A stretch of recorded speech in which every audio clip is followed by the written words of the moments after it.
ಪ್ರಾಪಂಚಿಕ ಬದುಕಿನಲ್ಲಿ ಮಾನವನ ನಿಜವಾದ ಕರ್ತವ್ಯಗಳೇನು? ಜೀವನದಲ್ಲಿ ಸಮಚಿತ್ತತೆಯನ್ನು ಬೆಳೆಸಿಕೊಳ್ಳಬೇಕಾದ ಬಗೆ ಹೇಗೆ? ಸಮತೋಲನದ ಸಾಧನೆ ಬದುಕಿನಲ್ಲಿ ಸಾಧ್ಯವೇ? ಎಂಬೆಲ್ಲ ಪ್ರಶ್ನೆಗಳಿಗೆ ಭಗವದ್ಗೀತೆಯ ಮೂಲಕ ಶ್ರೀ ಕೃಷ್ಣನ ನುಡಿಗಳು ನಮಗೆ ಸಾರ್ಥಕತೆಯನ್ನು ನೀಡುತ್ತದೆ. ಬನ್ನಿ, ಈ ಗೀತೆಯ ಸಾರವನ್ನು ತಿಳಿಯೋಣ. ಶ್ರೀಮತಿ ನಾಗಶ್ರೀ ತ್ಯಾಗರಾಜ್ರವರ ಧ್ವನಿಯಲ್ಲಿ ಗೀತ ಸುನಾದ ಕಾರ್ಯಕ್ರಮ ತಪ್ಪದೆ ಕೇಳಿ. ಪ್ರತಿದಿನ ಬೆಳಗ್ಗೆ 8:35 ಮರುಪ್ರಸಾರ ಸಂಜೆ 6:30 ನಿಮ್ಮ ಜನಧ್ವನಿ ಬಾನುಲಿಯಲ್ಲಿ.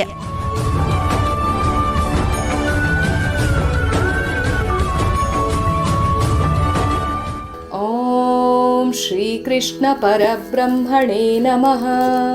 ಶ್ರೀಮದ್ಭಗವದ್ಗೀತಾ.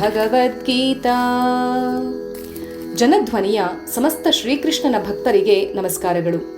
ಗೀತಾ ಸುನಾದದ ಇಂದಿನ ಕಾರ್ಯಕ್ರಮದಲ್ಲಿ ನಾವು 7ನೇ ಅಧ್ಯಾಯವಾಗಿರುವ ಜ್ಞಾನ ವಿಜ್ಞಾನ ಯೋಗದ 2ನೆಯ ಶ್ಲೋಕದ ಬಗ್ಗೆ ತಿಳಿದುಕೊಳ್ಳೋಣ. ಆ ಶ್ಲೋಕ ಇಂತಿದೆ: ಜ್ಞಾನಂ ತೇಹಂ ಸವಿಜ್ಞಾನಂ ಇದಂ ವಕ್ಷ್ಯಾಮ್ಯಶೇಷತಃ ಯಜ್ಞಾತ್ವಾ ನೇಹ ಭೂಯೋನ್ಯತ್ ಜ್ಞಾತವ್ಯಮವಶಿಷ್ಯತೆ. ಯಾವುದನ್ನು ತಿಳಿದುಕೊಂಡ ಮೇಲೆ ಪುನಃ ತಿಳಿದುಕೊಳ್ಳಬೇಕಾಗಿರುವುದು ಯಾವುದೂ ಇಲ್ಲವೋ ಅಂತಹ ವಿಜ್ಞಾನ ಸಹಿತವಾದ ಜ್ಞಾನವನ್ನು ನಿನಗೆ ನಿಶ್ಶೇಷವಾಗಿ ಹೇಳುತ್ತೇನೆ ಎಂಬ ಮಾತನ್ನ ಇಲ್ಲಿ ಕೃಷ್ಣ ಅರ್ಜುನನಿಗೆ ತಿಳಿಸ್ತಾ ಇದ್ದಾನೆ. ಆ ಮೂಲಕ ಈ ಒಂದು ಅಧ್ಯಾಯದ ವಿಶೇಷತೆ ಏನು ಎಂಬುದನ್ನು ಕೂಡ ನಮಗೆ ಅರಿವಾಗ್ತಾ ಇದೆ. ಯಾವುದನ್ನ ತಿಳಿದುಕೊಂಡ ಮೇಲೆ ಇನ್ನು ತಿಳಿದುಕೊಳ್ಳಬೇಕಾಗಿರುವುದು ಯಾವುದೂ ಇಲ್ಲವೋ ಎಂದರೆ ಪರಮಾತ್ಮನನ್ನು ತಿಳಿದುಕೊಂಡ ಮೇಲೆ ಇನ್ನು ಉಳಿದವೆಲ್ಲವೂ ಕೂಡ ವೇದ್ಯವಾಗುತ್ತದೆ. ಈ ಪ್ರಪಂಚದ ಚರಾಚರ ವಸ್ತುವಿನ ಹಿಂದೆ ಸತ್ಯವಾಗಿರುವವನು ಅವನು. ಮಿಕ್ಕಿರುವ ಜ್ಞಾನಗಳಾದರೋ ಆ ಸತ್ಯದ ಯಾವುದೋ ಒಂದು ದೃಷ್ಟಿಕೋನದ ಅಸ್ಪಷ್ಟ ಭಾಗವಾಗಿರುತ್ತದೆ. ಹಾಗಾದ್ರೆ ದೇವರನ್ನು ತಿಳಿದವನಿಗೆ ಈ ಫಿಸಿಕ್ಸ್ ಆಗಿರಬಹುದು, ಕೆಮಿಸ್ಟ್ರಿ ಆಗಿರಬಹುದು, ಆಸ್ಟ್ರಾನಮಿ ಆಗಿರಬಹುದು, ಚರಿತ್ರೆ, ಇತಿಹಾಸ, ಭೂಗೋಳ ಇವೆಲ್ಲವೂ ಕೂಡ ಗೊತ್ತಾಗುತ್ತದೆಯೇ ಅಂತಂದ್ರೆ ಇವುಗಳ ಸತ್ಯವೆಲ್ಲ ಅವನಿಗೆ ಹೊಳೆಯುತ್ತದೆಯೇ ಅಂತಂದ್ರೆ ಇತರ ಜ್ಞಾನದ ವಿವರಗಳು ಅವನಿಗೆ ಗೋಚರಿಸುವುದಿಲ್ಲ. ಅದರ ಅವಶ್ಯಕತೆ ಕೂಡ ಬೀಳೋದಿಲ್ಲ. ಅದರ ಅನಿವಾರ್ಯತೆಯೂ ಕೂಡ ಅವನಿಗೆ ಇರೋದಿಲ್ಲ ಭಗವಂತನನ್ನ ತಿಳಿದುಕೊಂಡ ನಂತರ. ಅದನ್ನು ಕೂಡ ಅವನು ಮನಸ್ಸು ಮಾಡಿದ್ರೆ ಬಹಳ ಅಲ್ಪ ಕಾಲದಲ್ಲಿಯೇ ತಿಳಿದುಕೊಳ್ಳಬಲ್ಲಂತಹ. ಆದರೆ ಎಲ್ಲ ಜ್ಞಾನಗಳ ಹಿಂದೆ ಇರುವ ಏಕಮಾತ್ರ ಅವಿಕಾರಿಯಾದ ಸತ್ಯವನ್ನ ಅವನು ಬಲ್ಲನು. ಅದೇ ಪರಮಾತ್ಮ. ಎಲ್ಲ ಶಕ್ತಿಯ ಹಿಂದೆ, ಎಲ್ಲ ವಸ್ತುವಿನ ಹಿಂದೆ, ಎಲ್ಲ ನಾಮರೂಪಗಳ ಹಿಂದೆಯೂ ಕೂಡ ಇರುವುದು ಅದೊಂದೇ ಪರಮಾತ್ಮನ ಶಕ್ತಿ. ಈ ಪ್ರಪಂಚವೆಲ್ಲ ಅದರ ಆವಿರ್ಭಾವ. ಈ ಪ್ರಪಂಚದಲ್ಲಿ ಪರಮಾತ್ಮನನ್ನು ಅರಿಯುವುದು ಒಂದೇ, ಅದು ಪರಾವಿದ್ಯೆ ಅಂತ. ಉಳಿದವು ಅಪರವಿದ್ಯೆ. ಅಂದರೆ ನಾವು ಭಗವಂತನನ್ನ ತಿಳಿಯೋದಕ್ಕೆ ಹೊರಟಿದ್ದೀವಿ ಅಂತಂದರೆ ನಾವು ಪರಾವಿದ್ಯೆಯನ್ನು ಅರಿಯುವುದಕ್ಕೆ ಹೊರಟಿದ್ದೇವೆ ಅಂತ ಅರ್ಥ. ಇನ್ನು ಉಳಿದವುಗಳೆಲ್ಲ ಇದೆಯಲ್ಲ ಅವೆಲ್ಲ ಅಪರವಿದ್ಯೆ ಅಂತೇಳಿ ಅನ್ನಿಸ್ಕೊಳ್ಳುತ್ತೆ. ಅಂತಹ ವಿಜ್ಞಾನ ಸಹಿತವಾದ ಜ್ಞಾನವನ್ನು ನಾನು ನಿನಗೆ ಹೇಳುತ್ತೇನೆ ಎನ್ನುತ್ತಿದ್ದಾನೆ ಶ್ರೀಕೃಷ್ಣ. ಬರಿಯ ಜ್ಞಾನ ಎಂದರೆ ಬೌದ್ಧಿಕವಾಗಿ ತಿಳಿದುಕೊಳ್ಳುವುದು. ವಿಜ್ಞಾನ ಎಂದರೆ ಅದನ್ನು ಅನುಷ್ಠಾನಕ್ಕೆ ತಂದದ್ದು ಮತ್ತು ಅನುಭವದಿಂದ ಕೂಡಿದ್ದು. ವ್ಯವಹಾರದಲ್ಲಿ ಬರದೆ ಬರೀ ಊಹೆಯಂತೆ, ಸಿದ್ಧಾಂತದಂತೆ, ಪಾಂಡಿತ್ಯದಂತೆ ಹಾರಾಡುತ್ತಿರುವುದಲ್ಲ. ಇವೆಲ್ಲ ಬರೀ ಜ್ಞಾನ. ಇಲ್ಲಿ ವಿಜ್ಞಾನ ಎಂದರೆ ನನ್ನ ಅಂತರಾಳ ಅದನ್ನು ಮನಗಂಡಿದೆ, ಅದನ್ನು ಅನುಭವಿಸಿದೆ. ಇನ್ನು ಮುಂದೆ ಆ ವಸ್ತು ಅಂತೆ ಕಂತೆಯಲ್ಲ, ಸತ್ಯಸ್ಯ ಸತ್ಯ ಇದು ಎನ್ನುವಂಥ ಒಂದು ಭಾವ. ಅನುಭವವೇ ಒಂದು ವಸ್ತುವಿನ ಅಸ್ತಿತ್ವಕ್ಕೆ ಶ್ರೇಷ್ಠ ಪ್ರಮಾಣ. ಉಳಿದವುಗಳೆಲ್ಲ ತಾತ್ಕಾಲಿಕ. ಅನುಭವ ಬರುವವರೆಗೆ ಮಾತ್ರ ಅದಕ್ಕೆ ಪುರಸ್ಕಾರ. ಅನುಭವದ ಮುಂದೆ ಯಾವುದೂ ಕೂಡ ನಿಲ್ಲಲಾರದು. 1 ತೊಲ ಅನುಭವ ಸಾವಿರಾರು ಟನ್ನುಗಳ ಸಿದ್ಧಾಂತಗಳಿಗಿಂತಲೂ ಕೂಡ ಮೇಲು ಪಂಕ್ತಿಯದು.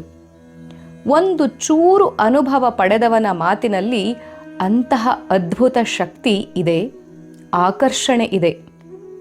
ಆ ಮಾತು ಒರಟಾಗಿರಬಹುದು, ಆದರೆ ಶಕ್ತಿಯಿಂದ ಸ್ಪಂದಿಸುತ್ತದೆ.